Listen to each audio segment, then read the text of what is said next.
The officers had to breathe slowly to keep calm. They stood outside a simple house on a quiet street. Neighbors mowed their lawns. A dog barked in the distance. But inside that house, something very strange had been hidden for a long time. When the officers opened the door, they found things that made everyone stop and think. The house looked ordinary at first. A couch, a kitchen table, a lamp. But then they found signs that someone had been keeping terrible secrets inside the walls. That moment was the loudest part of the story, the part that makes people sit up and say, "How could that be true?" The man who lived there was named Edmund Kemper, though most people called him Ed. People who wrote about his life later called him many things. Some called him the co-ed killer. Others simply said he was a very dangerous man. The shocking part, the highest peak of the story, is that Ed had kept the victims' bodies inside his house for some time. The police found items that told them someone had been doing terrible things in secret. The discovery made the whole town tremble with shock and began a long story of questions that people wanted answered. We stopped right at that discovery for a moment. That is the cliffhanger. People looked at each other and whispered, "How long had this been going on?" The officers did not answer right away. They put on gloves and moved slowly. They had to be careful not to touch anything until they could take good notes. The discovery in that quiet house opened a big book of hard questions. Who were the people who had been hurt? Why had Ed hidden the truth? How had he lived next door to people who smiled at him at the grocery store? All those questions waited like a shadow in the doorway. Now, we go back to the beginning, so we can understand how a man could hide such a terrible secret and still sit at the dinner table with other people. Ed grew up in California. As a boy, he liked fixing things and reading. He was very tall, even as a young man. He could be quiet and serious. When he was a child, some very hard things happened to his family. He remembered being lonely sometimes. He also remembered trouble with adults who were supposed to care for him.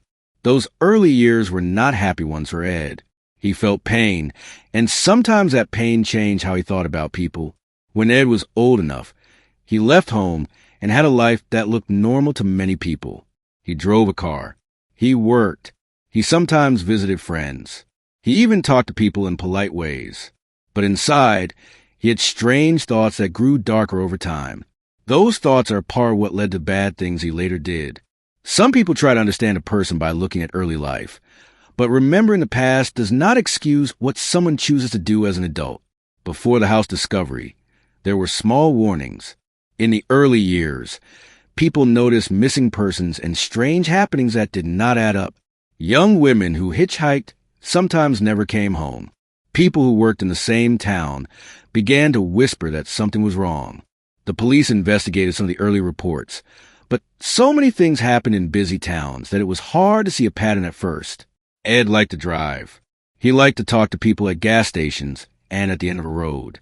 Sometimes he gave people rides. Sometimes he talked to people at cafes. For some people, he offered help. For others, he pretended to be just a friendly stranger. Many victims in these kinds of stories trust someone at first because the person appears kind or normal. That was one way Ed moved through the world. He looked ordinary enough that some people let him near them. At the same time, the police were doing their work the only way they knew how. They looked for clues and for things that matched between several missing persons reports. They kept case files and took photos. They tested fingerprints and hair when they could. But in the early days, the tools were not as strong as they would later become. Labs took longer and computers were not as powerful. That made it hard to connect small clues into a big picture. Detectives had to be patient and careful. Often the difference between solving a case and missing it is a single small thing: a witness who remembers a face, a scrap that was kept, or a report that is written down and saved. The police tried to collect everything. They asked neighbors if they remembered a car. They asked drivers if they had seen a certain person on the road. Sometimes people said, "I saw someone," and months later that memory would become important. Ed's crimes grew bolder over time. He moved from small acts to very serious ones. He acted alone. He did not join a gang or work with others. That made him hard to find because he did not need to talk to accomplices who might have been caught. He planned some of his moves in secret and acted when no one expected it. That is one reason his actions could continue for so long. At home, Ed sometimes did the opposite of what people might expect. He ate dinner. He talked to neighbors. He worked jobs where he met people. He went to the store. People in the town thought of him as a large, quiet man who kept his life to himself. When someone can hide in the plain sight of everyday life, doing normal things that make others think everything is fine, it is easier for him to keep secrets. The house where the bodies were later found had an ordinary look. It sat on a quiet lane. The yard was small. There was a mailbox in front. To the neighbor who trimmed their hedges, it was just another house. No one expected it to hold such a dark secret inside. There were other events that showed people something might be wrong. A family noticed an item missing that no one could explain. A driver remembered meeting a tall man on a road late at night. The police had small bits of information, but they did not yet have the big piece that would let them put all the small bits together. Detectives kept looking. They opened old files and compared notes. They made more phone calls. These small acts of searching, though slow, are how many investigations finally find the truth. Then a new piece of information changed the case. Someone reported seeing a strange person near the house. Another person found something in a trash can that seemed odd. Small things like that start to stack up, and detectives begin to point toward a direction. They take photos, make lists, and write down dates and times. The investigators think like puzzle makers. They gather pieces and try to see the whole picture come into view. When the police finally decided to search Ed's house, they did not do it without reason. They had collected enough small clues to make a case. They obtained permission to look through the home. The officers knocked on the door and asked questions. Ed answered with a calm face. He was not always easy to read. People who later told the story said he could be polite and smooth when he needed to be. That helped him hide in plain sight. Inside the house, the officers found signs that had been carefully hidden. They found objects in cupboards that did not belong. They found wrapped items in closets. They found notes that had dates and places. Each little detail added weight to the idea that something very wrong had happened. The officers moved with slow steps and careful hands. They filmed everything and took every item as evidence. That is important for later when those items must be shown to a judge or to a jury. At one moment, the discovery reached a heavy point. The officers found objects that told them there had been more than one victim. It was a very quiet and terrible thought. The facts were not the kind that people like to think about, so the officers did not shout. They sat down on the floor to steady themselves. The house that seemed so ordinary had been used in terrible ways. The discovery made the case suddenly clear. For the first time, the small signs that had been noticed for years formed a strong line leading to Ed. This was the extreme event at the end of the chapter. The police had taken photographs and packed the items. They placed the evidence into sealed bags. The investigators called for more officers. Neighbors gathered at a respectful distance, whispering and asking why. The house that had seemed normal was now part of a police investigation that would be spoken about for many years. Even with all this, the case was not closed. The police still needed to find out exactly what had happened and why. They needed to talk to witnesses, check alibis, and test evidence in the lab. They had to be fair and certain before anyone could be charged. But the discovery had changed everything. Where before there had been only fear and whispers, now there was proof that could be studied and used in court. That is where Chapter 1 ends, at the sharp moment when the ordinary house became the center of a large investigation. The officers have found the hidden signs and taken the first steps to lay the truth out on the table. The cliffhanger sits there. The neighbors ask, the town waits, and the police prepare the next steps that will bring the story into the light. The sun had barely risen when the police tape went up around Ed Kemper's house. Yellow strips fluttered in the early morning breeze as officers moved quietly in and out of the doorway. News vans parked across the street, but reporters were kept far back. Neighbors stood in clusters, whispering in soft, careful voices. No one wanted to say the wrong thing. No one wanted to believe that the tall, polite man they had waved to for years had been living with secrets that now filled the whole neighborhood with fear.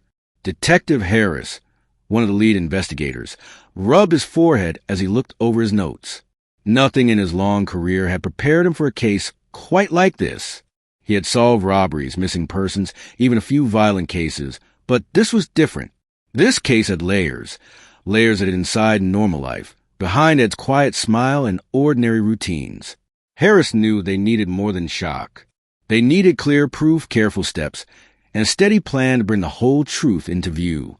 Inside the house, the investigation team moved slowly.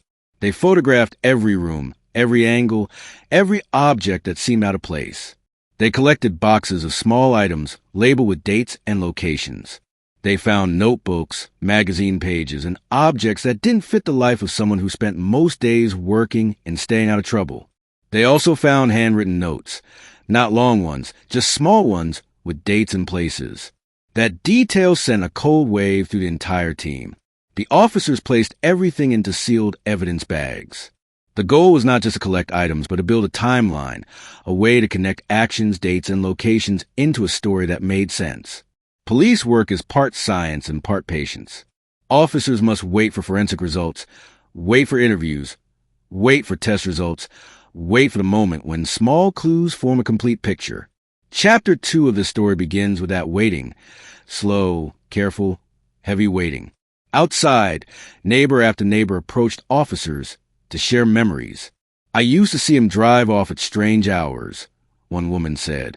"He was always polite, but something in his eyes felt cold." Another man whispered, "I thought he lived alone." "I didn't know he had visitors," said someone else. Some comments were helpful. Others were just fear speaking out loud. The detectives wrote everything down because even the smallest detail, a remembered car route, a door left open, a strange sound at night, could turn into a clue later. Information is like a puzzle piece. It matters most when it fits into place. Meanwhile, Ed had been brought into custody. Officers sat across from him in a quiet interview room. The room had bare walls, a metal table, and 2 chairs. A single camera recorded everything. Ed sat with his hands folded, calm and polite, as if he didn't fully understand the weight of the situation around him. But the officers noticed he looked tired, not nervous, but tired a way that people get when secrets become too heavy. Detective Harris started with basic questions. "Ed, do you know why you're here today?" "You found things in my house," Ed answered softly. "I figured this day might come." It was not a confession, not yet, but it was not denial either.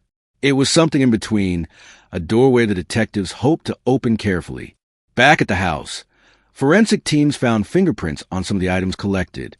They found strands of hair, pieces of clothing, and handwriting that matched earlier clues from missing persons reports. None of these were final answers by themselves, but they were important pieces that gave the investigators more to work with. Labs tested fibers, dust, and soil samples. They tested anything that might have been touched, moved, or placed by Ed. Each test took hours, sometimes days. But results slowly began to point in the same direction. The quiet man who lived alone had been keeping evidence connected to missing people police had been searching for. Detectives then started building timelines for each missing person case they suspected might be linked. They compared dates from Ed's notes to reports filed months or even years earlier. Every time a date matched, the room fell silent. It was a kind of silence that comes when puzzle pieces snap together. As these connections grew stronger, investigators interviewed Ed's relatives. His family members looked shaken, embarrassed, confused. Some felt guilty. Others were speechless. It can be very difficult for people who love someone to believe that person might have done terrible things.